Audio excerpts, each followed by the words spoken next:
Sajikan dalam bentuk grafik atau diagram sarang laba-laba yang dinilai adalah nilai rata-rata dan mediannya atau kisaran data, di mana selang kepercayaan digunakan masing-masing rataan.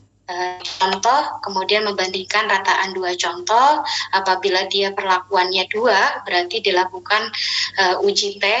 Kemudian kalau misalkan dia memiliki perlakuan lebih dari 2, dia menggunakan analisis variance ataupun analisis sidik ragam.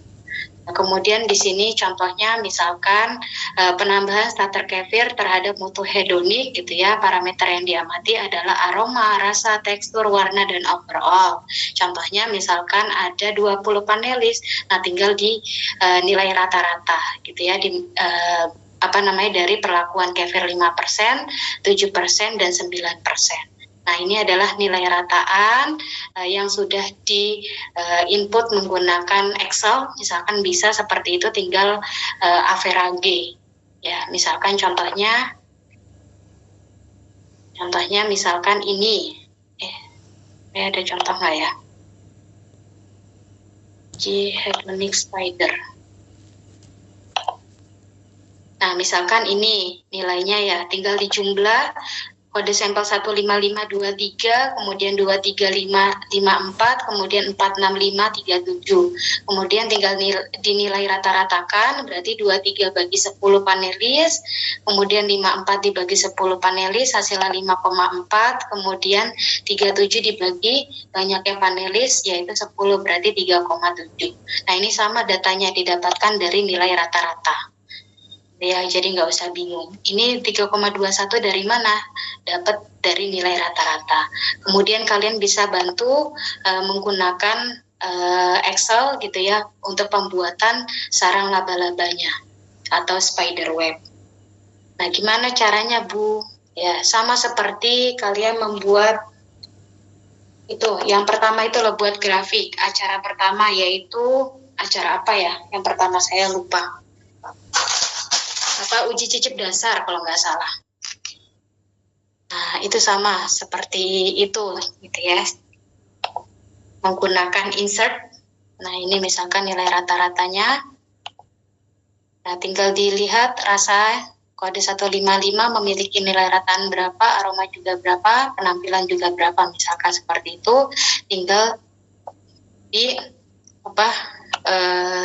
blok, kemudian tinggal pilih insert, pilih yang ini ya, waterfall, kemudian pilih yang radar. Nah, seperti ini. Nah, ini adalah spider web ya. Nanti cara bacanya juga sama untuk buat kesimpulannya.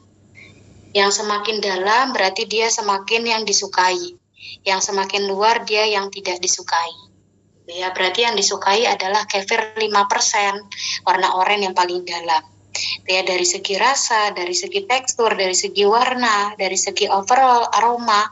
Itu nilai kefir rata-rata kefir 5%, dia memiliki tingkat kesukaan yang lebih baik dibandingkan kefir 7% ataupun kefir 9%. Ya, cara baca grafik spider webnya. Tuh. Oke, kita terakhir ke uji konsumen. Uji konsumen ini digunakan sebagai